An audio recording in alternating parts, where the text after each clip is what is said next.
Bonjour et bienvenue sur Run Coding TV. Donc moi c'est Julien. Donc je suis développeur mobile iOS depuis près de 10 ans.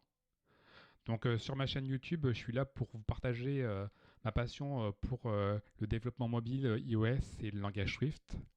Donc aujourd'hui, donc on va aborder une notion importante du développement en Swift et dans de nombreux langages. Donc c'est la collection le tableau. Donc le tableau, ça va nous permettre de ranger des éléments de manière ordonnée. Donc ces éléments, ils peuvent prendre différentes formes. Ça peut être des chaînes de caractères, des nombres entiers, des nombres à virgule. Ça peut être aussi des objets. On accédera à ces éléments dans la structure par un index. Donc on verra aussi qu'on peut appliquer des méthodes à ce tableau, comme ajouter un élément ou insérer un élément à une position particulière, supprimer des éléments, accéder au nombre d'éléments du tableau. À la fin de cette vidéo, les tableaux n'auront plus de secret pour vous. Alors je vous dis de regarder cette vidéo jusqu'à la fin. Allez, on se retrouve sur le playground après le générique. Pour commencer, on va déclarer un tableau donc avec le mot-clé var. Donc le nom du tableau, donc ça va être animaux puisqu'on va ranger des noms d'animaux égal pour affecter. Et donc notre tableau, pour mettre le contenu du tableau, ça va être entre deux crochets, donc crochet ouvrant, crochet fermant. Et là, je vais mettre des animaux. Donc je vais mettre un chien. Donc ça va être un tableau de chaîne de caractères pour le premier. Donc les éléments sont séparés par une virgule. Donc là, je vais mettre un chat. Et là, je vais mettre un oiseau.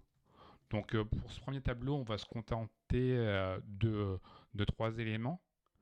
Donc comme je vous l'ai dit, donc on peut accéder aux éléments du tableau par un index. Donc ici, si je peux accéder à l'élément chien, donc ça sera à l'index 0. Donc si je fais un print de animaux de 0 et que là je l'affiche, donc là on voit bien que ça nous a affiché chien. Donc si je voudrais accéder à chat, donc ça serait l'indice 1, chat. Le 2, ça serait oiseau. On voudrait qu'il aille au bout de notre tableau sans mettre 2, mais le nombre d'éléments. Donc on mettrait animaux.count. Donc là j'exécute. Ah, donc là on voit qu'il y a un message d'erreur. Donc là il y a un message d'erreur parce qu'en fait animaux.count il va nous renvoyer 3. Et donc dans le tableau, s'il cherche à accéder au troisième élément, eh ben, il n'y en a pas, donc ça va planter, donc il va dire qu'il est en dehors des clous, donc index out of range. Donc pour résoudre ce problème, on va utiliser -1, et donc là je réexécute,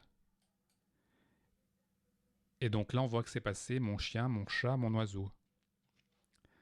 Donc après avoir vu comment déclarer un tableau et comment on le parcourait, et aussi comment on pouvait changer le contenu à l'intérieur du tableau, on va voir comment déclarer un tableau vide. Donc par exemple, je vais vouloir déclarer un tableau vide. Donc je vais le mot-clé var, tableau vide, deux points. Et donc là, je vais mettre crochet ouvrant, crochet fermant. Et à l'intérieur des crochets, je vais mettre le type d'objet que va contenir mon tableau. Donc là, ici, je veux que ça contienne des strings. Et pour dire que mon tableau il est vide, je vais utiliser crochet ouvrant, crochet fermant. Donc ensuite, on a une autre manière pour déclarer un tableau. Donc var tableau vide 2 est égal à, et donc là je vais mettre string entre crochets et je vais mettre parenthèse ouvrante et parenthèse fermante. Donc c'est les deux façons de déclarer un tableau en Swift vide. Donc maintenant qu'on a manipulé notre premier tableau, donc je vais vous montrer comment utiliser des tableaux vides. Donc pour utiliser le tableau vide, on va avoir deux manières. Donc var tableau vide,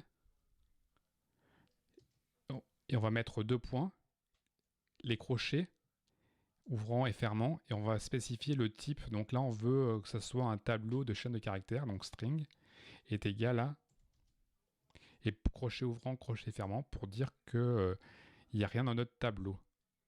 Donc la deuxième façon enfin là je mets déclarer tableau. La deuxième façon c'est var tableau vide 2, deux points, non pas deux points, égal, et on va mettre le type, donc là on va mettre des nombres entiers, int, et comme ça. Donc là c'est nos deux façons de déclarer un tableau en Swift. Donc à nos tableaux on va pouvoir insérer des éléments. Donc pour cela, donc, je vais faire appel à mon tableau vide. Donc pour appeler des méthodes sur le tableau, donc on va mettre le point. Donc comme tout à l'heure, on a count pour que ça nous retourne le nombre d'éléments. Donc là, ça nous retournerait 0. Donc on peut pouvoir insérer un élément, donc une chaîne de caractères, donc append. Et donc là, on veut lui ajouter, par exemple, donc ça va être un tableau contenant des fruits. Donc on va lui insérer des pommes. Donc on a aussi une autre façon de procéder pour insérer des éléments à notre tableau. Donc on va voir la méthode insert. Donc on va pouvoir insérer un élément à une position précise. Donc là on va, comme le 0 on a mis quelque chose, donc c'est à la position 1. Donc on va mettre des poires et donc on va mettre 1. Ensuite on a une autre façon d'ajouter des éléments dans un tableau. Donc en fait en gros c'est un peu comme si on concaténait deux chaînes. Donc on va concaténer deux tableaux. Donc on va mettre tableau vide plus égal. Et donc là on va mettre ce qu'on souhaite mettre comme tableau. Donc on va mettre fraises, des cerises. Et qu'est-ce qu'on pourrait rajouter des prunes. Ensuite bon je vais afficher mon tableau print de tableau vide, j'exécute. Et donc là, on voit que ça nous a bien fait notre tableau. Donc on a bien mis au départ des pommes, des poires, des fraises, des cerises et des prunes. Donc ensuite, on va aussi pouvoir supprimer des éléments dans notre tableau. Donc suppression d'éléments. Donc pour cela, donc on va faire appel à d'autres méthodes. Donc on va mettre notre tableau. Et donc là, on va faire point. Et donc là, remove at.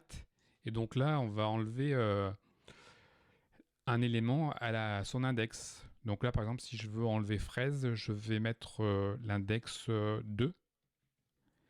Et donc maintenant, si je fais un print de tableau vide et que j'exécute, donc là, on voit bien qu'il nous a enlevé.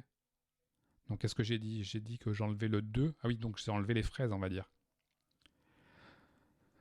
Donc oui, puisqu'on avait 0 c'était les pommes, 1 c'était les poires, et 2 c'était les fraises. Donc oui, donc ça nous a enlevé les fraises. Donc si j'avais voulu enlever les cerises, c'était 3. Donc si j'avais mis 3, donc là je réexécute. Et donc là, ça nous aurait bien enlevé les cerises. Donc ensuite, on a d'autres méthodes. Donc on aura aussi tableau vide. On pourra aussi retirer tous les éléments, donc remove all. Et ensuite, si je fais print de tableau vide et que j'exécute, donc on voit qu'à la fin, il n'y a plus d'éléments dans le tableau. Donc voilà, tu sais faire les opérations essentielles sur un tableau. Donc tu sais déclarer un tableau en Swift. Tu sais initialiser ce tableau avec quelques valeurs. Tu sais ajouter des éléments dans ce tableau. Tu sais ajouter à une position spécifique. Tu sais aussi supprimer des éléments dans ce tableau à une position précise, ou tu sais tout effacer. Donc Ainsi, tu vas être capable de faire pas mal de choses dans tes programmes. Par exemple, imaginons, tu pourras pouvoir faire une liste de notes et calculer la moyenne de ces notes. Donc, merci d'avoir regardé cette vidéo jusqu'à la fin. Donc, j'espère que maintenant tu es à l'aise avec les tableaux. Donc, s'il y a des éléments que tu n'as pas tout compris, je t'invite à revisionner cette vidéo. Et donc, tu verras qu'il n'y a rien vraiment de compliqué. Je t'ai vraiment résumé les éléments de notre comment procéder avec un tableau. Donc, l'initialisation, insérer des éléments, supprimer.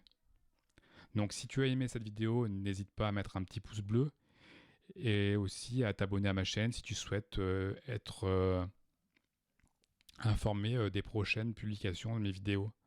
Allez, je te dis à bientôt.